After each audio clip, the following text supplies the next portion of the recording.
Woo!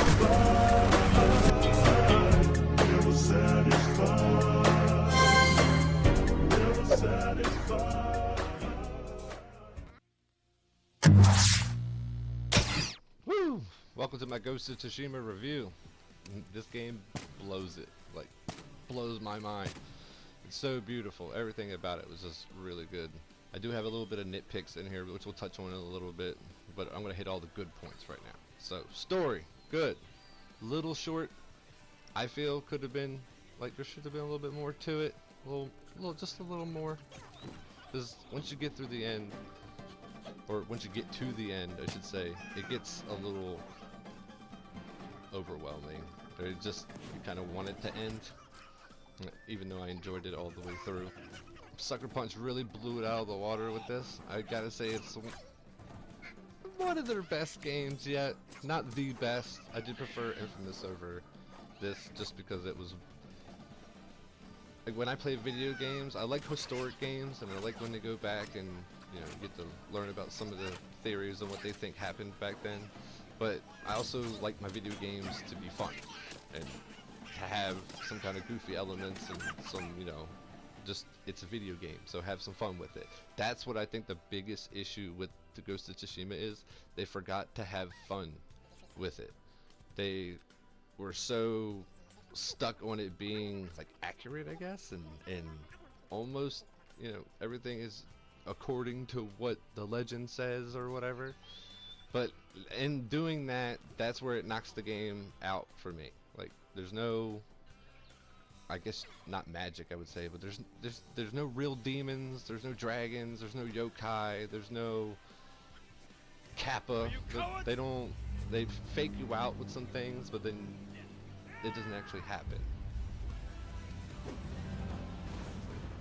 But you'll be able to explore, you'll be able to find all these little shrines and follow foxes and birds, and the spirit of the wind guides you, which I thought was really cool, not having a waypoint, like, glowing all the time or on the map or anything. Just follow the wind. I thought that was really, really cool.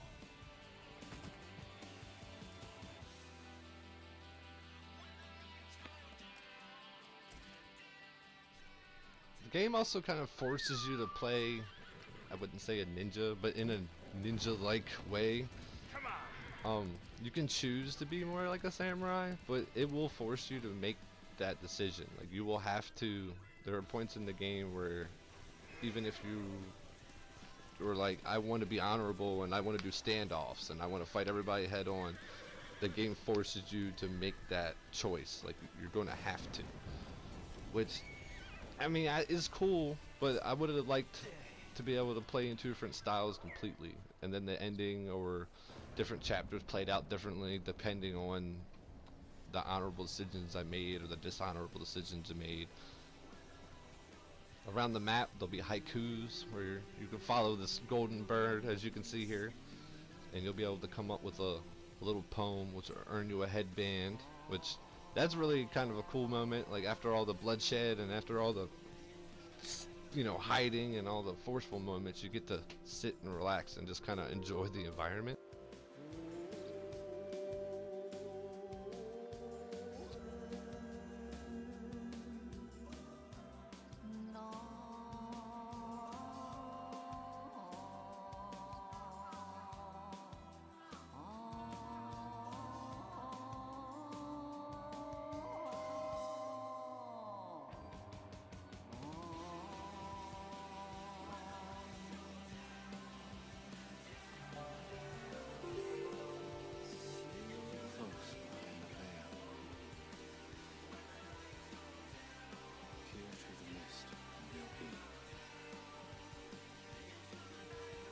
Shielded, first to fall.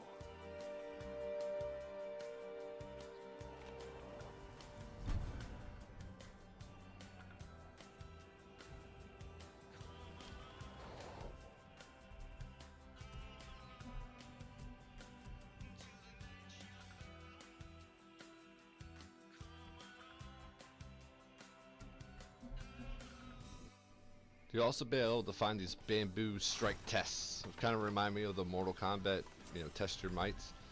And as you complete each one, you'll be able to increase your resolve, which resolve is basically your life and your special meter, which, I mean, I guess that's okay, but Have you come to help the just Azumo League too? make it different, or don't have extra lives at all. To me, that would have been a little, if you wanted to keep it so realistic, just don't have extra lives. Just if you die, you gotta start over. That would have been fine. Fair warning, the controls are a little iffy, as you can see.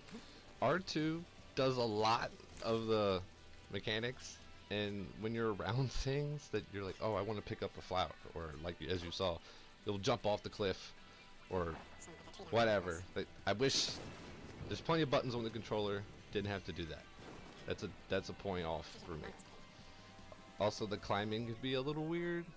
More like just jumping and grabbing in general is a little off. But it doesn't hurt it too much, I guess. The stealth, I like the stealth. I like to play stealth through the whole game. There were a couple of moments where I was like, nah, screw it. I'm just gonna go in and cut, slash. But the stealth in this game works just kind of like Assassin's Creed, only less forgiving as the original Assassin's Creed, and more like Way of the Samurai, and almost like Sekiro. I forgot how to pronounce it. Sorry. You'll be able to do duels. The duels are really the shining partner. You can't use your ghost weapons like your smoke bombs and your flashbangs and stuff. You have to just use your sword techniques and parry. Some duels will give you special skills. Some duels will just progress through little alternate legends and stories. But the biggest thing I have, as you can see in this fight is what they call a mythical quest, and the mythical quests are supposed to give you, mythical things. This was supposed to teach you Heavenly Strike. You see him get struck by lightning, right? Well, that's it. It does not happen again. Like, when you do it, it's just a strong horizontal slash, and that was a bummer for me. The grappling hook in this game is horrible. I do not like it. The game loses the whole point just for the grappling hook mechanic. The game is gorgeous, and you let this mechanic and the way it looks stay there is a no-no. It's a big no-no. We've done it so much better in so many games. In fact, I'm going to show you a clip right now. See this? This is how you do a grappling hook. Look, you throw it, you see the rope, pull yourself.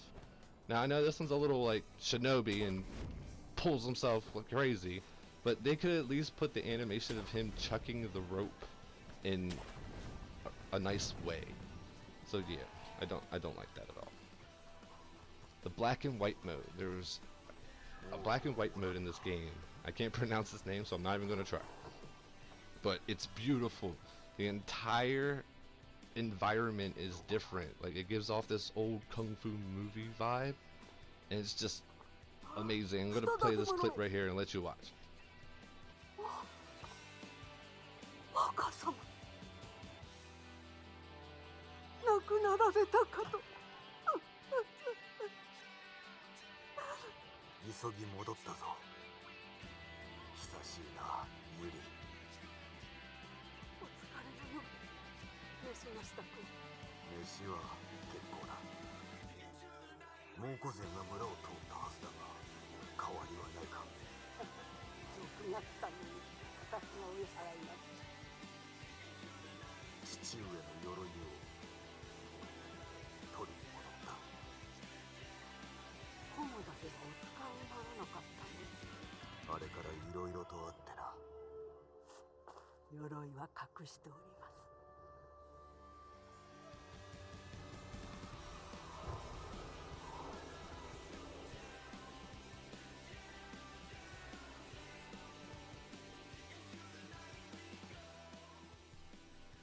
It just gives me chills. I don't know why, but the black and white and the film like grain just, it makes the game 10 times better. I played it 3 times, 1 time on color, 1 time on hard and black and white, and then another time just for fun. And I gotta say, I give it a good solid 7 out of 10. Alright, it's a good story, it's fun, but they just forgot to have a good time with it. They should have explored a little more of the mythical stuff and actually had fun with it, like a lightning sword or blades you could actually change the sword of your blade instead of just the sheath or the hilt. That was a bummer for me too. And some of the costumes become useless later on in the game, or the legends behind them say they do something, but then when you get them, they don't do that. In my opinion, Sekiro did it better. The environment may be prettier and there may be bigger, but it doesn't stand to Sekiro's story. It doesn't stand to the fun. It doesn't stand to even the difficulty. It's not quite there. And I hope you all enjoyed this review. Make sure you subscribe, hit that bell. I'll be here next week. Peace.